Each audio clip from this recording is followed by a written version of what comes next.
Let's return to This Week in America. Here's your host, Rick Bratton.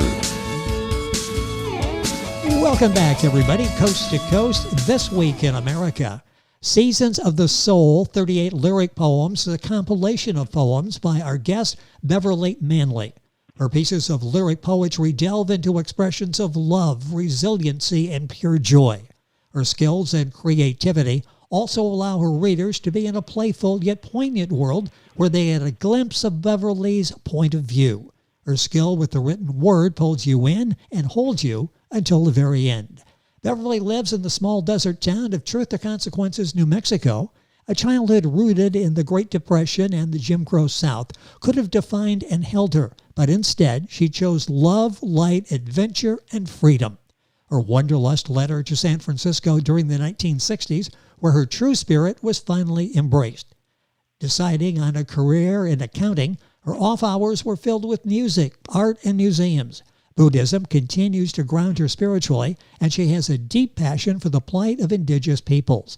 She has written a couple of books on poetry, the second one in collaboration with Mark Matousek, the internationally best-selling author of When You're Falling Dive and the Boy He Left Behind. He served as her editor. And Beverley Manley, author of Seasons of the Soul, 38 lyric poems, recently featured at the Frankfurt Book Fair, the world's largest book trade fair, is our guest on This Week in America. Beverley, welcome to the program. A pleasure to have you with us today. Well, I'm thrilled to have the chance to talk to you, Rick. I love what you've done in the book of poetry, Seasons of the Soul, 38 lyric poems. Looking forward to our conversation. Let's go back to the beginning, where this started for you. Was there anything in your childhood that influenced you writing poetry? You do it so well. What in your childhood got you interested in poetry? Yes. Mama and her German father, who immigrated here as a grown man. He designed and built the 3-bedroom house we lived in, and his artistic nature extended to song and to storytelling as well. I loved it when he lifted me to his lap to tell me stories with a poetic flair. He captivated me with his true story of getting lost in the Black Forest and barely making it out. And my imagination was fired by tales of magical things, like the Lorelei singing on her rock. He sang German songs, and to me the German tongue sounded soft and sweet, and not guttural like my family thought. He yodeled, and it was like silver bells. When done, he'd tell me to always remember that his yodeling was Bavarian and not Austrian. Tears would fill his eyes. Sadly, he died when I was 5. Mama was wonderful. Almost every day she would stop her housework to cuddle with me on the couch and read me stories and nursing rhymes. When I was 3, she started reading me serious poems, and she had the patience to help me memorize any poem I wanted. One Christmas, I memorized The Night Before Christmas for the family party. Tragically, she died suddenly when I was 7. And 1 year after Mama's death, things got unbelievably bad. Such a fascinating past that you had and the influence of your mother and your grandfather. And then you talk about what happened bad in your life. Talk about that. What do you mean? What happened? Exactly 1 year after Mama died in 1943, Daddy married a woman who had held the torch for him ever since high school. Brazenly, she wrote him a letter proposing marriage just 1 month after Mama died. He accepted and kept it secret from my sister and me. I want to tell you the story of my 10 years from 9 to 19 with my stepmother, who I'll call Livia, because she compared herself to the murderous Livia in ancient Rome. I want to show samples of the types of abuse Olivia dished out during my youth. So, my first 9 years planted the seeds of poetry and music deep within me. But those 10 years of fighting for sanity and life itself, even for the will to live, gave me the strong will that I have now, my fortitude, my fierce love of life, my joy. I'm not sure how to order these sketches. Maybe I should start with telling you the basic reason for all her hatred. She did not tell me till I was 15. Man, those 7 years of abuse would have been easier to bear had she told. Olivia went into a frothing at-the-mouth rage because I put so much heart into sweeping leaves on a windy day. She was screaming, "You're too damn independent." First time I heard her swear. When she calmed, she explained that she loved her mother so much that she did not know what to think about anything until she knew what her mother thought. Olivia said that she lived through her mother so completely that it was hard for her to breathe when her mother was not in the room. This was the way she had always wanted me to love her.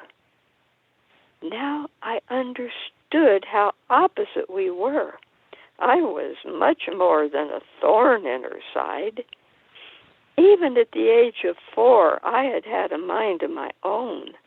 I wanted to be good because I myself valued goodness. I wanted to excel and to be obedient. I was not in the least bit a rebel. She wanted me at least to be a rebel because that would be a reaction against her. She would still be the cause of my actions and therefore my center. Instead, I was my own center. I was something she wanted to erase from this earth. I guess the next thing to do would be to give sketches of various ways she abused me. You know, just give you a taste. Okay. 1 year after she married Daddy, and my big sister was off to college, she arranged 2 kitchen chairs to face each other, just as leaders of group therapy were to do in the 1960s, only this was just 44. To me, this made her pronouncement seem more official. She told me that she hated me and intended to throw my body down the unused well in the basement, where she had thrown someone she had killed earlier. And if she could not succeed in that, she would break my spirit and drive me insane. She worked hard on that till I went to college in Iowa when I was 19. Rick, I tell you, she played tricks to make me believe I could not see what was right in front of me. When we were in the living room, she'd say, "Go bring me your slippers." I'd go to where I kept them, and they'd be gone. I'd come back empty. She'd say, "You stay here, and I'll go get them." She'd return with them. One day, I was down on my knees, dusting the springs under my mattress. My slippers were tucked up into the springs. I shivered with the understanding of what extremes she was going to make me doubt my sanity. She'd make me dress like I was in my 40s. I wasn't allowed to date, was denied normal activities with kids my age, was punished for making A's. This deranged woman said I made them just to hurt her because I knew she had never made more than a C in her life. I tried to explain to her that I didn't know until just now when she told me that she had only made C's. She got even more angry, saying I was arguing with authority. Rick, she humiliated me every chance she got. Like when on the bus to Kansas City, she would not let me sit when anyone was standing, even someone my age or younger. She had informed me loud and clear that I was such a worthless person that anyone took precedence over me. And some horrified mothers fought back. It was all so embarrassing. Olivia was so authoritarian that I had to stand at attention when she spoke my name, and I had to ask for permission to go to school. She had made it sure early on that I knew I couldn't seek outside help. Olivia told me, "Don't go to the church for help, because I'll smile ever so sweetly and tell them that you were just a child who could not accept a stepmother. And they would believe me and not you, because I've been an upstanding member of the congregation for years. I promise you, Miss Smarty Pants, that I would punish you more horribly than anything you can imagine." This totally terrorized me out of seeking help, because Livia and her mother together had a way of physically torturing me that was demented, extremely painful, and was probably damaging my body permanently. You're probably wondering where Daddy was during all this. He just folded. He was afraid of her. I lost my hero. I was alone. And I hope you can't even imagine what that kind of alone feels like, Rick. What a frightening story. Our guest on the program is Beverley Manley. She is the author of Seasons of the Soul, 38 lyric poems, book available, Amazon, link on our website, thisweekinamerica.us. During this period, Beverley, how did you survive? How did you get through that pain? First, I clung to what I had discovered in the most powerful spiritual experience of my life. It happened the spring I was 7. We don't have time for me to describe the experience, but the takeaway is that I knew that joy was the purpose for living, and not all those rules the churches gave us. When my parents went shopping, I would express the cosmic joy in my center by putting on classical music and pretending to dance ballet. I leapt and twirled and pointed the toe to the heavens. Music spoke to me, and for me, especially Beethoven. It made life worth living. Then, from the poem Invictus, I took "My head is bloody but unbowed" to be my mantra. I kept a picture of the way I was clinging to life in my head. I was clinging to the white cliffs of Dover with a shallow handhold and the waves dashing against me, almost washing me off, but never succeeding. Seasons of the Soul, 38 lyric poems, is a compilation of poems by Beverley Manley, our guest on This Week in America. Her pieces of lyric poetry delve into expressions of love, resiliency, as you've heard about, and pure joy. During this period, did you write poetry? Was that one of the ways that you were able to get through this period? I wrote nothing that lasted. Poems of rage and loathing got quickly burned. I counted that to be life insurance.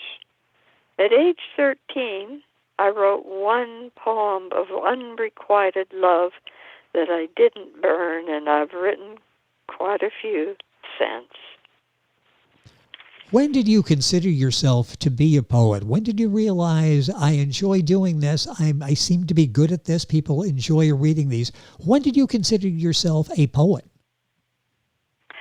Not until 2013, Mark Matousek, the internationally best-selling author, Yes. gave a workshop entitled Finding Your Genius. He discovered that I was a writer and poet. Believing him, I took the poems I'd been writing over 6 decades seriously and treasure hunted for them in journals and diaries, the object being to bring them together in one book. And I'd send them to Mark in New York from my home in New Mexico. If a poem didn't pass muster, I wrote till it did, or that poem didn't go into the book. We were doing this in a relaxed, unhurried way when I fell in love with a man half my age who doesn't know how I feel. Then I was consumed with a passion to put my book into his hands. Work sped up, and Seasons of the Soul was born in the spring of 2023. And Seasons of the Soul by Beverley Manley, that's Manley, available at Amazon, Barnes & Noble, wherever books are sold. You'll link on directly to Beverley's Amazon page by going to our website, thisweekinamerica.us. Beverley, what inspires you to write poems? I have a passion for using words to paint pictures and to create moods. I love to elicit emotions or share insights or spiritual experiences. I like to reveal the beauty in simple things, like two lovers sharing one umbrella in a soft rain night. It seems they have the world to themselves. And maybe most of all, I hope to trigger memories of precious experiences in my readers, and lyric poetry does this best. It really does, and you have a talent for the use of words. Just in telling stories during the course of this interview, you paint a picture. I can see you exactly as you're going through your life, and that comes out in your poetry as well, your use of words and expressions. Beverley Manley, our guest on the program. Many poets speak of having a muse. Do you experience anything like that? It seems to be a very personal thing. When our poetry group here in Truth or Consequences discusses the muse, it becomes clear that each one of us experiences something quite different. Now, for me, music helps me find what I want to say and lends me the cadence and flow with which to say it. Then there's romantic love. It sings in my soul, and I write that song. It gives me new words to put. I meant to say it gives me two ways to put words together that will express my newborn feelings. Beverley Manley is the author of Seasons of the Soul, 38 lyric poems. Do these poems come to you quickly when you get an idea? Does it flow, or are there times when you have to put it aside for a while and think it through and go back and finish it? They usually come within one day, especially a passionately felt love poem. But some take years, and I do mean like more than 10 even. It seems strange, but as soon as I put pen to paper to work on that old poem, the mood I was in returns. I think that may show that a poem holds a time and place within it. A work of art seems to create a mysterious, almost tangible form of reality. And you make that come alive in your poetry. We are there with you during your experiences. We think of our lives, and it's so relatable in situations you go through, and thoughts and feelings. It's so well done. Seasons of the Soul, 38 lyric poems by Beverley Manley. A couple minutes left in the program. I'd like to talk about the process of writing the poetry. You mentioned writing it down. Do you use like the legal pad and write things down? Do you use a computer? How do you go about actually putting it together and saving the poem? I can't create through anything more mechanical than a pen or a pencil. I can relate, yes. During the day, as I do other things, I can struggle to get a perfect first sentence for a poem, and nothing works. But as soon as the pen touches paper, it's as if that first sentence flowed out with the ink. I actually need the feel of writing to help me think. It's interesting, and it works so well for you. We've got a minute or so left. Are there any final thoughts you'd like to add on your career, what's developed your sense of poetry, and the book Seasons of the Soul, 38 lyric poems? Anything you'd like to say in conclusion? Yes, I surely would. I'd like to remind us of the importance of beauty in our lives. I've heard some scientists say that with absolutely no beauty in a person's life, that person would die. I think that there's too little respect in today's art world for beautiful works of art. It's considered old school. The reasoning goes something like this. The world is full of ugliness, and art should reflect that ugliness. To some extent, yeah, I can see that. But the world has always been full of ugliness, and beauty was cherished even before the Greeks. I want to see beauty come back into its rightful place. You are doing that with your book. It's been such a pleasure, Beverley, to have you on the program. The book is Seasons of the Soul, 38 lyric poems by Beverley Manley, Manley. I'd like to thank Reader's Magnet Self-Publishing and Marketing Company for arranging our conversation with Beverley on the program today. Her book's available at Amazon.com, wherever books are sold, and, of course, a direct link on our website, thisweekinamerica.us. Beverley, it's been a pleasure having you on the program. Congratulations on a book well done that is touching so many people. Rave reviews, not only in the United States, but nationally as well, internationally as well, talking about the Frankfurt Book Fair, where it was a huge success there. Thank you for spending time with us on the program. Rick, thank you. You're welcome. Beverley Manley. Yes, go ahead. I love the way you showed understanding. Thank you. Well, I love the poetry. It's very easy when I've got something to work with, like a talented writer like you, and a book like Seasons of the Soul, 38 lyric poems. And again, go to our website, thisweekinamerica.us, click on directly, or Google it, go to Amazon. Beverley Manley, the book's available there and wherever books are sold. You're listening to This Week in America, and we are back on today's program right after these messages.